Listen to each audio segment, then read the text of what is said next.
João Batista deu uma dura em Jesus? Será que João Batista não acreditava mesmo em Jesus? Fala comigo, tudo bem? Eu sou o Felipe Gibran, esse é o RPTV, o canal do YouTube, né? Do Reino em Pessoa. E essa série é o Leia a Bíblia Comigo, onde você sabe, toda semana eu faço um comentário a um capítulo da Bíblia. Hoje nós vamos ler Mateus 11, então você já sabe como funciona essa dinâmica. Vá lá, lê Mateus 11, do versículo 2 ao versículo 11, volta aqui para a gente bater um papo e você ouvir os comentários que eu estou fazendo a partir desse texto bíblico. Os autores do Evangelho de Mateus, eles estão escrevendo, para uma comunidade judaica. E eles apresentam a figura de Jesus tomando, por exemplo, a vida e a obra de Moisés. Então, o tempo todo, Jesus está sendo comparado à vida e à obra de Moisés. Na cabeça do imaginário daquele povo, Moisés é o libertador que libertou o povo, fazendo Deus lançar 10 pragas. As famosas 10 pragas do Egito. Pragas duras, pragas que são contrárias, que vão contra aqueles que se opunham ao projeto de libertação do povo escravizado. Mas Jesus, em contraponto a isso, o evangelista vai mostrando, é aquele que não lança 10 pragas. Jesus é aquele que não lança 10 ações, 10 castigos, 10 obrigações. Pelo contrário, Jesus é aquele que comunica a vida e está comunicando vida, inclusive, para os seus inimigos, para os seus rivais. Inclusive, Jesus vai dizer isso.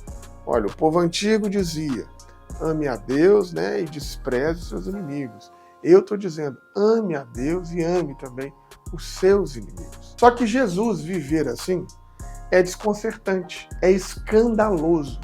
Jesus promove um escândalo naquela sociedade. Por isso que você não pode ler a Bíblia de maneira literal. Porque tem um versículo que diz, ai daquele do qual se promoveu o escândalo. Já pensou? Jesus seria esse, então, ai dele, que está promovendo um grande escândalo naquela sociedade. É desconcertante a atividade de Jesus. E essa atividade de Jesus, ela não é esperada por aquelas pessoas. Quer dizer, aquilo que João Batista tinha anunciado, aquilo que os profetas tinham anunciado sobre o Messias, Jesus descumpre essas expectativas, Jesus quebra com todas essas expectativas e deixa esse povo, assim, meio que... Mas como assim? As pessoas esperavam que Jesus, o Messias, fosse aquele que estava com o machado na mão, que fosse dizer, toda árvore que não dá bons frutos será cortada e lançada no fogo. Então eles estão esperando o Messias que devia chegar, para dividir as pessoas puras e impuras, os bons dos maus. De fato, era isso que eles esperavam, é isso que João Batista anuncia, é isso que os profetas anunciam. Só que Jesus não é esse que veio para lançar ninguém ao fogo. Jesus não é esse que veio para separar puros de impuros. Jesus não faz isso. E isso deixa o João Batista em crise, em grande crise. E não só João Batista, como toda aquela sociedade que vai perguntando se Jesus era Jesus mesmo. João Batista estava na prisão, e essa prisão é muito conhecida, é um fato histórico, narrado por vários historiadores da época, inclusive o Flávio Josefo. E a prisão de João Batista se deu porque João Batista passou a denunciar que Herodes estava casando com a mulher de seu irmão. Então, principalmente no livro Antiguidades Judaicas, o Flávio Josefo deixa isso claro. E essa leitura política fez João Batista estar preso. E ele estava preso porque João Batista ganhou uma grande notoriedade, um grande protagonismo ali, tinha muitos discípulos, muitos seguidores. João Batista se tornou uma figura política ali famosa, e Herodes, com ciúme, preocupado também com o que o povo ia pensar a partir dessas ideias de João Batista, que inclusive estava denunciando ele, como uma série de problemas políticos, e inclusive esse de casar com a própria cunhada, que Herodes resolve, então, antecipar João Batista para não deixar que ele vire uma revolta, que o seu movimento vire uma revolta, e resolve antecipar e mata João Batista de maneira precipitada, rapidamente. Mas esse caso agora, do capítulo 11, João Batista estava na prisão, na cadeia, numa cadeia de segurança máxima. E é desse lugar que ele escuta ouvir falar das notícias de Jesus, e ele fica zangado, ele não concorda com Jesus, ele questiona Jesus. ele manda 2 discípulos, olha, João Batista da cadeia, manda 2 discípulos dele encontrar com Jesus e questionar Jesus. Os 2 discípulos fazem a pergunta: você é mesmo o Messias esperado ou nós devemos aguardar outro? Quando você lê essa mensagem na Bíblia sem pensar nesse contexto, sem entender, às vezes passa batido. Mas o que está acontecendo é quase um ato de excomunhão. É quase João Batista revogando a carteirinha de Messias de Jesus. É quase João dizendo assim: não é possível que é você, esse que eu estou abrindo o caminho. João Batista está dizendo: você está doidão? Você está maluco? Como assim você está trazendo vida para todas as pessoas, vida para os inimigos da lei, vida para esses ímpios, vida para esses que não são religiosos? Como assim? Você tinha que trazer fogo, juízo, né? Quem é santo, quem não é santo. Então João Batista está questionando duramente Jesus. E ele, né, o João Batista, famoso, já consagrado como grande profeta, né, um profeta popular, mas um profeta de repercussão política, né, um preso político numa penitenciária de segurança máxima, desafiando Herodes com alguns discípulos. Então esse questionamento de João Batista é um questionamento importante. A coisa boa e a coisa engraçada é que Jesus não responde João Batista com argumentos teológicos, bíblicos, religiosos. Jesus responde à polêmica com as suas obras, com a sua vida. Fala para os discípulos de João Batista assim: vai, conta para o João o que vocês estão vendo, o que vocês estão ouvindo. Fala vocês mesmos o que vocês estão experimentando aqui. E aqui Jesus vai enumerando 6 obras, 6 ações. É o evangelista que está narrando as obras de Jesus, fazendo esse pacto, essa relação com Moisés, com Gênesis. 6 obras, 6 ações têm relação também com a criação, né, os 6 dias da criação. Então, portanto, o evangelista, os autores de Mateus estão tentando falar que a vida e a obra de Jesus é a continuidade do trabalho de Deus da criação. Continua comunicando vida. E são todas as ações das quais Jesus faz, comunica a vida, né? Ou devolve a vida, ou faz as pessoas se alegrarem, enfim. Seja seus amigos, sejam seus inimigos, sejam ímpios ou não, sejam religiosos ou não. Então, essa mensagem é que Jesus está dizendo para João Batista, como o livro de Mateus inteiro é para dizer isso. Eu não sou profeta revanchista, nervoso, rancoroso, esse profeta que arranca a cabeça das pessoas, eu não sou esse profeta. Eu não sou esse Messias. Esse Messias que vocês estão esperando não sou eu. Eu sou o Messias que comunica vida, compaixão, vida abundante para todas as pessoas. Então Jesus vai falando das obras dele. Os cegos recuperam as vistas, os paralíticos estão andando, os leprosos são curados. Quer dizer, os leprosos não eram considerados como doentes, mas pessoas amaldiçoadas, né? Pessoas castigadas por alguma ocasião, por alguma divindade, alguma coisa assim.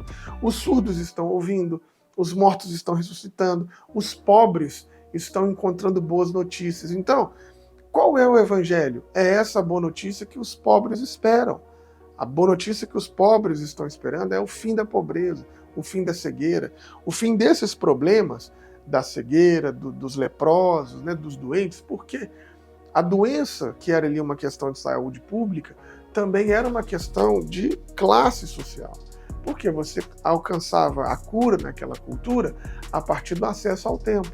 Você vai no templo, faz um sacrifício, o sacerdote apresenta esse sacrifício para você e você espera a cura de Deus.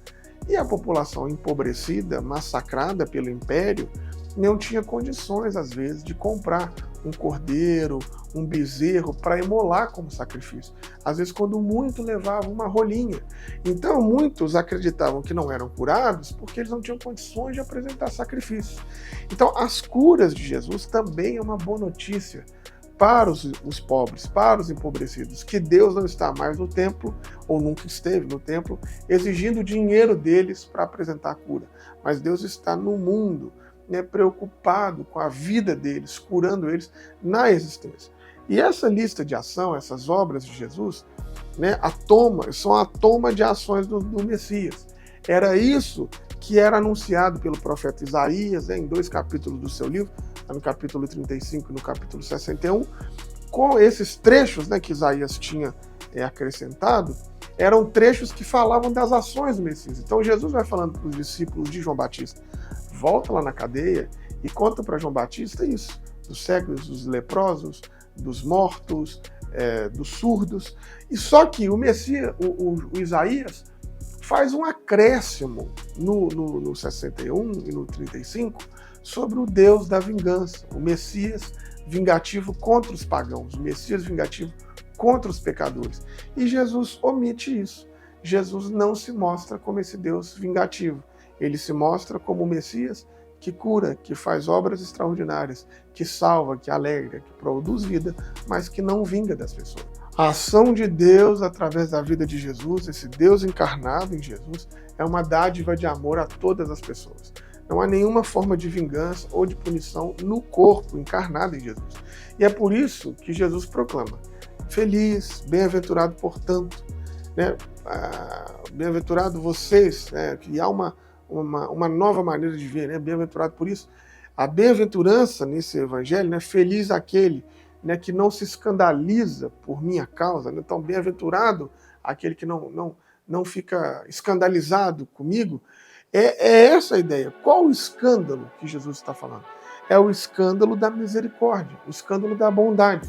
É o escândalo, é estranho não ter um Deus vingativo, não ter um Deus, um Messias que veio para punir os pecadores, para punir os ímpios. Então, por isso que Jesus fala: ser feliz, ser bem-aventurado, se você não se escandalizar de mim, não se envergonhar de mim, porque eu sou esse escândalo da misericórdia. Então, enquanto o castigo, né, como castigo de Deus, sem dúvida amedronta, mas não escandaliza as pessoas têm medo, mas elas não ficam escandalizadas, porque nessa religião delas, o medo faz parte da religião. O contrário, a misericórdia já escandaliza. E ainda continua hoje a escandalizar as pessoas, especialmente as pessoas religiosas. Quando você age, quando você vive com compaixão, sem cobrar das pessoas, sem julgar essas pessoas, vira um escândalo, vira um problema. Né? Eu já tive casos de pessoas que se envolveram em relações extraconjugais dentro da minha comunidade e virou um escândalo porque eu não puni as pessoas, né? Como se as pessoas devessem receber um justo castigo, sendo que Jesus está dizendo: você deveria amar essas pessoas e ensiná-las no caminho. É uma outra lógica. Então, os evangelistas aqui nesse capítulo estão mostrando como que a cultura religiosa que está encarnada em João Batista não se escandaliza com um Deus opressor, violento e vingativo. Pode até ter medo disso, mas não se escandaliza. E como que a sociedade, inclusive um grande homem de Deus, como João Batista, se escandaliza com a misericórdia, com a bondade, com a vida levada às últimas consequências pelo Messias. Os religiosos não dão conta de suportar a imagem de um Deus que é amor, que ele não se coloca como obstáculo para os seres humanos. O amor de Deus quer chegar a todos. O amor de Deus não coloca, não reconhece obstáculo, nem o pecado, nem as contradições, nada. Deus quer chegar. E os religiosos não conseguem lidar com isso. Mas Jesus havia claramente anunciado: meu Pai não é o Deus da religião de vocês. Em todas as religiões, Deus recompensa os bons e castiga os maus. Mas o Messias, o Deus de Jesus, o próprio Jesus tinha dito: não é assim. A ação do Pai é como o sol, que brilha sobre todos, tanto como maus quanto os bons. É como a chuva que cai sobre todo mundo, tanto os justos quanto os injustos. Jesus falou isso no Mateus 5,45, como a gente já viu.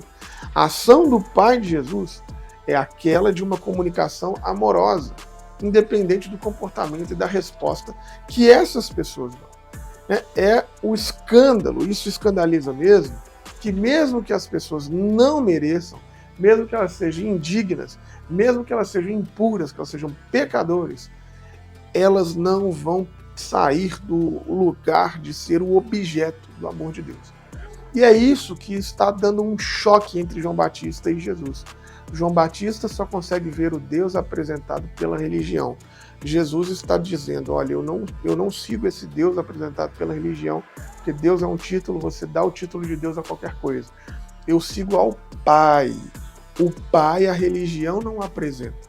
Deus a religião pode apresentar. Agora o Pai, essa relação de afeto, de afetividade íntima Só o amor, a misericórdia, a compaixão pode fazer ver o Pai. Quando você vê Deus, o máximo que você vê é Deus, os sacerdotes, os templos, o sacrifício, tudo aquilo que a religião oferece. Quando você vê pai, você vê mãe, você vê irmãos, você vê irmãs. E é essa relação familiar de afeto e de amor a todos que Jesus está propondo, e está tendo um choque, então, entre dois gigantes, entre João Batista e Jesus, porque João Batista não consegue entender que o Messias por ele anunciado, o Messias por ele esperado, o Messias da vingança, do revanche, não é o Messias encarnado em Jesus, que é o Messias da compaixão e do amor. Os discípulos de João Batista partiram, sem nenhuma reação. Significa que, assim, de um lado eles têm uma incompreensão e de outro um desacordo com Jesus. Eles não conseguem entender. Então Jesus começou a falar às multidões sobre João. O que fostes ver no deserto, né? Um caniço agitado pelo vento. Aí era uma era proverbial, né, da atividade do caniço. Também o caniço faz parte, né, de uma conhecida fábula da época, a fábula de Esopo. E o que faz um caniço, então? Ele se dobra ao vento. É a imagem da pessoa oportunista. Aquela que está sempre disposta a dobrar as costas, né, para que possa sempre ficar no seu lugar. Quem é maleável, quem se dobra não se quebra. Então o vento sopra por um lado, depois o vento sopra por outro, e o caniço não quebra, ele se dobra. Portanto, o caniço é a imagem do oportunista, e Jesus está falando sobre isso. O que fostes ver? Um homem vestido de roupas finas, mas que vestem as roupas finas que estão no Palácio dos Reis. No Palácio dos Reis há os cortesãos. Quem são os cortesãos? São os homens da corte, aqueles que subverteram e que se venderam aos poderosos por algum momento. Sempre prontos a mudar de bandeira ou de casaca, prontos para mudar até de fé. E tudo se faz só para permanecer sempre à tona. Então, o que fostes ver, no texto que Jesus está falando, um profeta? Sim, eu vos afirmo, alguém que é mais do que profeta. Porque Jesus afirma que João Batista é mais do que um profeta. Jesus afirma que João Batista é aquele que foi enviado por Deus para preparar o próprio caminho para Jesus. Então, Jesus nos faz entender que para sermos enviados por Deus e para sermos colaboradores de Deus, não se pode nem ser oportunistas e nem ser cortesãos. Mas é preciso caminhar reto na própria estrada. E é isso que ele está falando sobre os discípulos de João Batista e aquelas pessoas.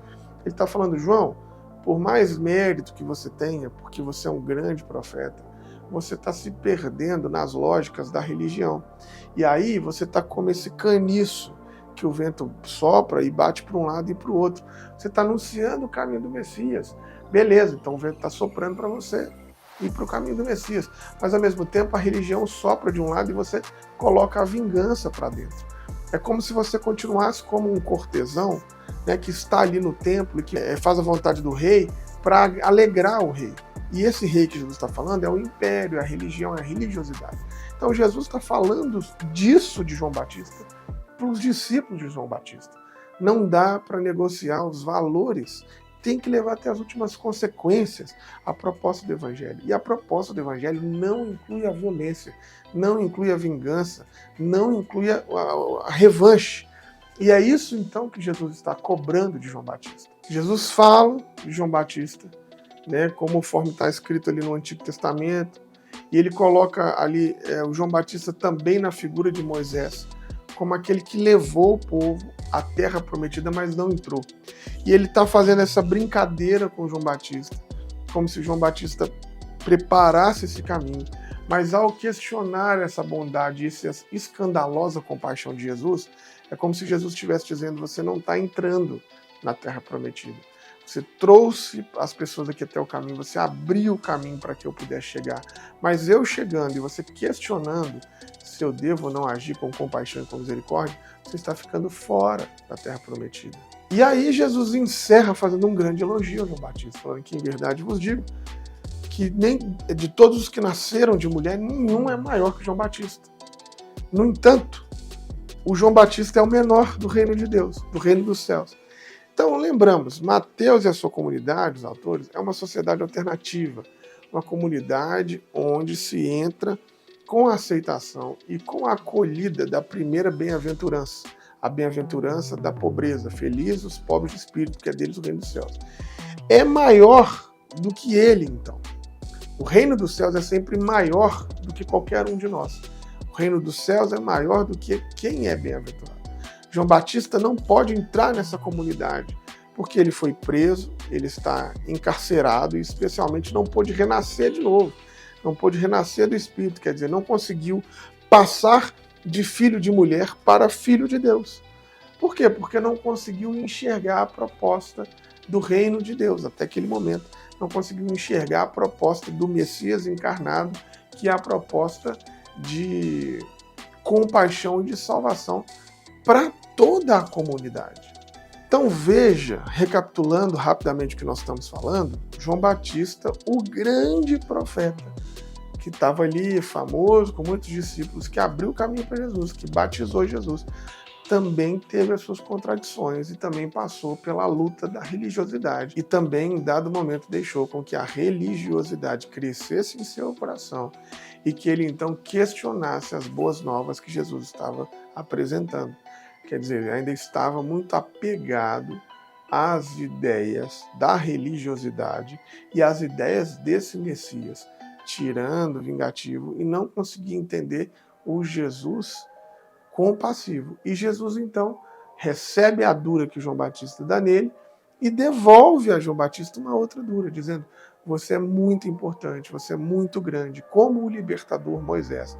Porém, se você não conseguir compreender essa lógica da compaixão, você vai trazer o povo até a Terra Prometida, só que você não vai entrar na Terra Prometida. Não é um lugar geográfico. Entrar na Terra Prometida é uma expressão para dizer: você não vai fazer parte desse reino, você não vai acolher os valores do reino de Deus. Por mais que dos nascidos de mulher você vai ser o maior, do reino de Deus você vai ser o menor. Por quê? Porque você vai contemplar o reino de Deus à distância, está vendo o Filho de Deus aqui, está vendo o Filho do homem aqui, mas não consegue entrar, alcançar, acolher essa novidade que é o Deus escandaloso, é o Deus escandaloso da compaixão, é o Deus escandaloso da não vingança, é o Deus escandaloso da misericórdia. Simples, mas revolucionário. Olha, nós estamos fazendo esse trabalho, é um trabalho que não é simples, não é fácil, é muito complexo fazer num país extremamente fundamentalista. Falar da fé, da religião sobre outros princípios é complicado.